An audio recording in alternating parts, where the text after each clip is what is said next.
નમસ્કાર મિત્રો ગોંડલમાં અમિત ખૂટ નામના પાટીદાર યુવકના મૃત્યુ બાદ રીબડાના અનિરુદ્ધસિંહ જાડેજા અને તેમના દીકરા રાજદીપસિંહ જાડેજા સામે આત્મહત્યા માટે મજબૂર કર્યાનો આરોપ લાગી રહ્યો છે. આ આરોપ વચ્ચે અનિરુદ્ધસિંહ જાડેજાનું નિવેદન સામે આવ્યું છે. વિડીયો મારફત તેમણે આ નિવેદન જાહેર કર્યું છે. તેમણે કહ્યું છે કે આ પાટીદાર યુવક અમિત ખૂટના મૃત્યુ અંગે તેમનો કે તેમના પરિવારનો કોઈ હાથ નથી. આ માટે તેમણે જયરાજસિંહ જાડેજાની સંડોવણી હોવાનું કહ્યું છે. તેમણે કહ્યું છે કે આ પાટીદાર યુવકની જે લાશ મળે છે ત્યારબાદ જયરાજસિંહ જાડેજા અને તેમના સમર્થકો ત્યાં પહોંચે છે અને ત્યારબાદ સ્યુસાઇડ નોટમાં ચેડા કર્યા હોવાનો પણ તેઓ આરોપ લગાડી રહ્યા છે. તે કહે છે કે આ જે સ્યુસાઇડ નોટ મળી છે પહેલાં તેના પરિવારનું ધ્યાન રાખજો, માતા પિતાનું ધ્યાન રાખજો, એ બધી વાત કરવામાં આવી છે અને ત્યારબાદ મારું અને મારા પરિવારનું નામ ઉમેરવાનું આવ્યું હોય તેવો તેમણે આરોપ લગાડ્યો છે. તેમણે કહ્યું છે કે સમગ્ર મામલો જયરાજસિંહના કહેવા પર થયો છે અને તેમને ખોટી રીતના ફસાવવામાં આવી રહ્યા છે. આ પાટીદાર જે યુવક હતો તે જયરાજસિંહ જાડેજાનો સમર્થક હતો અને તેમને ખોટી રીતના ફસાવવામાં આવ્યા છે. સગીરાએ જે આરોપ લગાડ્યો છે તો તેમણે કહ્યું છે કે સગીરા પણ હયાત જ છે તો પોલીસ સગીરાની પણ પૂછપરછ કરી શકે છે.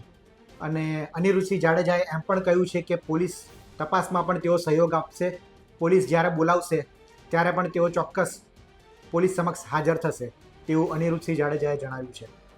અને તેમણે એમ પણ કહ્યું છે કે ગોંડલમાં વર્ષોથી આ રીતની ઘટનાઓ સામે આવતી રહે છે ત્યારે જયરાજસિંહના કહેવા પર ક્યાંક ને ક્યાંક બધું થઈ રહ્યું હોય તેવો તેમણે આરોપ લગાડ્યો છે.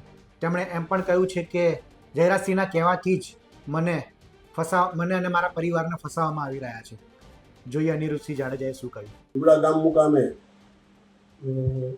જે અમિત ખૂટ નામની વ્યક્તિએ ઘરે ફાંસો ખાઈને આપઘાત કરેલ એની વાડી ઉપર, તે બાબતે હું મીડિયાના માધ્યમથી જણાવવા માગું છું કે એ બાબતે હું કે મારો પરિવાર એમાં ક્યાંય ઇન્વોલ્વ નથી કે મારા ત્રાસથી કે મારા પરિવારના ત્રાસથી કે મારા બાળકોના ત્રાસથી એને મજબૂરીથી આપઘાત કરવો પડ્યો એવી કોઈ વાત છે નહીં.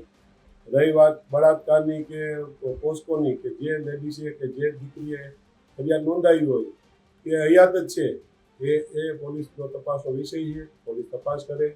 મેં કે મારા પરિવારે કે મારા બાળકોએ કે મારા કોઈ મિત્ર સર્કલે જો એમાં કંઈ ઇન્વોલ્વ હોય અને અમારું કંઈ નામ આવે તો તમ તારે હું ગમે ત્યારે હાજર થવા માટે તૈયાર છું. પરંતુ આ આખું કાવતરું જયરાજનું છે, ગોંડલના માજી ધારાસભ્યનું, અને એ અમને મારા પરિવારને ગમે એ રીતે એન કેન પ્રકારે હેરાન કરવા માટેનું આ એક કાવતરું છે. કારણ કે જે સુસાઇડ નોટ મળી આવે છે મરનારની, એ સુસાઇડ નોટમાં ઘણા બધા ચેડા કરેલા છે, ઘણા બધા પાનામાં ફેરફાર છે.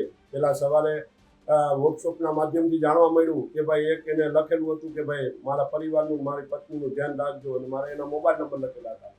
બાદમાં જ્યારે જયરાજ રીબડામાં એનું થયો હાજર અને જ્યારે એની વાડી ઉપર ગયો ત્યારે એ બધા ભેગા મળી, ગોવિંદ સરપરિયા એ બધા ભેગા મળી અને ચર્ચા વિચારણા કરવામાં આવી અને પછી સુસાઇડ નોટ લખવામાં આવી અને એ સુસાઇડ નોટમાં ચર્ચા કરી મારા દીકરા રાજદીપનું નામ ઇન્વોલ્વ કરવા માટે આ સ્પેશિયલ કાવતરું રચવામાં આવેલ છે, જે હું આ મીડિયાના મારફતે લોકોને જણાવવા માગું છું.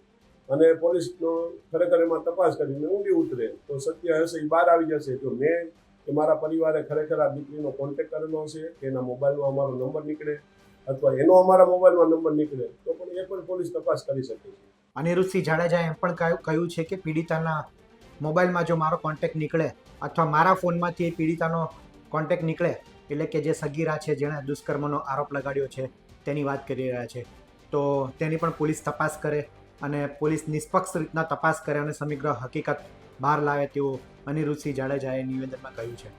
તો હવે આગામી સમયમાં શું થશે, કોનો હાથ ખુલે છે, શું જયરાજસિંહ જાડેજાનો આ મામલે હાથ છે કે અનિરુદ્ધસિંહ જાડેજાનું આ કાવતરું છે, તે તો આગામી સમય જ બતાવશે.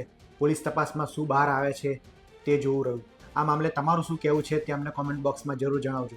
આ રિપોર્ટમાં હાલ આટલું જ. ગુજરાતના તમામ મહત્વના સમાચાર માટે આપ જોડાયેલા રહો ગુજરાત તક સાથે. નમસ્કાર.